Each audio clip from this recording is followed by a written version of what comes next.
तस्वीरें सरकार के उन तमाम दावों पर तमाचा मारती हैं, जिसमें कहा जाता है कि प्रदेश में अवैध उत्खनन नहीं चल रहा। रेत के अवैध उत्खनन की ये तस्वीरें सामने आई हैं नर्मदापुरम से।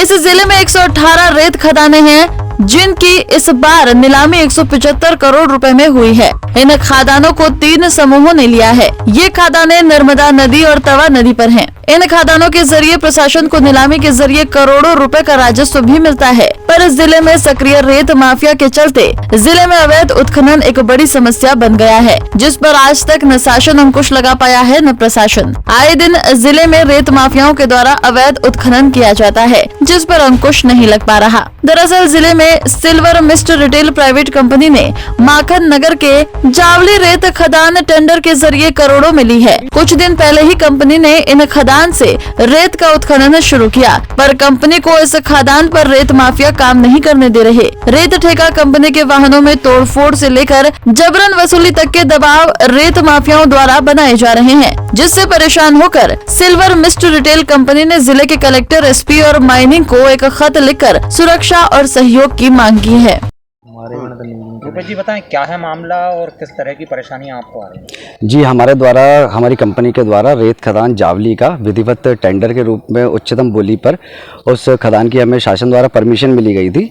उस परमिशन के तहत हमारा अपना ग्राम जावली में पंचायत एवं वहाँ के मजदूरों के द्वारा आपसी सहमति से खदान हमारे द्वारा चालू की गई थी, जिसमें जो मजदूरों के द्वारा रेट दर तय की गई थी उस रेट दर को कंपनी के द्वारा उनको दिया जा रहा है। लेकिन इस बीच में कुछ असामाजिक तत्वों एवं अवैध उत्खननकर्ताओं के द्वारा कंपनी पर विभिन्न प्रकार से प्रेशर बनाया जा रहा है कि कंपनी का काम किसी भी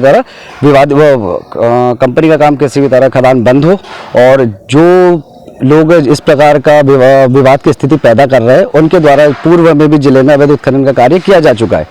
और कंपनी के द्वारा कई बार कोशिश की गई कि किसी प्रकार से बात करके आपसी सामंजस्य से और सभी गांव वालों को रोजगार मिले, लेकिन किसी प्रकार की बातचीत करने की स्थिति में कोई नहीं है, और वो हर प्रकार से कंपनी को डिस्टर्ब करके और शासन को राजस्व की हानि पहुंचाने का कार्य कराया जा रहा है। इसके पूर्व भी भूतपूर्व में आरकेटीसी कंपनी छत्तीसगढ़ के द्वारा अपना नर्मदापुरम में रेत का टेंडर लिया गया था, और उस टेंडर के द्वारा जब उनके द्वारा कार्य चालू किया गया था तो इन्हीं तथाकथित लोगों के द्वारा वो कार्य को आए दिन विवादित करके लड़ाई झगड़े करके बंद किया गया है।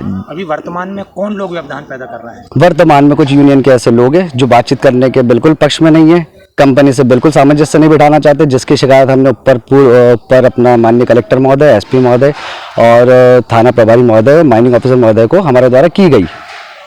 प्रशासन के द्वारा अभी तक कोई कार्रवाई की गई है क्या? प्रशासन के द्वारा हमें हर प्रकार से सहयोग प्रदान किया जा रहा है, लेकिन फिर भी उनके अपना जो तथाकथित लोग या सामाजिक तत्व है वो आए दिन हमें किसी, जैसे हमारे भी और खदानों की जो परमिशन हो रही है जहाँ पे हम कार्य चालू करना चाह रहे हैं, जिससे वहाँ के लोगों को भी रोजगार प्राप्त हो, लेकिन उनके द्वारा वहाँ भी व्यवधान उत्पन्न किया जा रहा है। और आए दिन हमारी गाड़ियों को, जो वैध गाड़ियाँ, वैध रॉयल्टी से हमारी गाड़ियाँ निकलती है, जब वो गाड़ियाँ रास्ते पर निकलती है उन गाड़ियों को रोक कर वहाँ के ड्राइवर को सब परेशान करते हैं वो लोग। देखिए, सुरक्षा की मांग की है, क्या मामला है? कल एक आवेदन हम लोग के संज्ञान में आया है, जो आज मुझे बताया गया है कि यहाँ पे जो रेत के कार्य के लिए जिनको अधिकृत किया है शासन की तरफ से, उन्होंने अपना कार्य शुरू किया है। कुछ उनका ऐसा बताना है अपने कि अनधिकृत लोग उनको इस काम से रोक रहे हैं। तो शासन और प्रशासन कि जो नियम कानून है उसके अंतर्गत जो भी संभव होगा हम लोग कार्रवाई करेंगे आगे। सुरक्षा प्रदान की जाएगी ठेकेदार? वही बताया हमने कि शासन और प्रशासन की जो भी हम लोग के दायित्व है उनका निर्वहन किया जाएगा। उसमें सुरक्षा से लेकर शासन के राजस्व की रक्षा तक सभी चीज़ें शामिल हैं।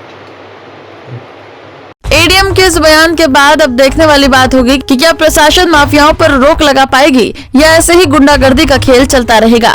पंजाब केसरी टीवी के लिए नर्मदापुरम से गजेंद्र राजपूत की रिपोर्ट। हमसे जुड़े रहने के लिए हमारे YouTube चैनल को सब्सक्राइब करें और नई वीडियो की नोटिफिकेशन के लिए बेल आइकॉन को दबाएं।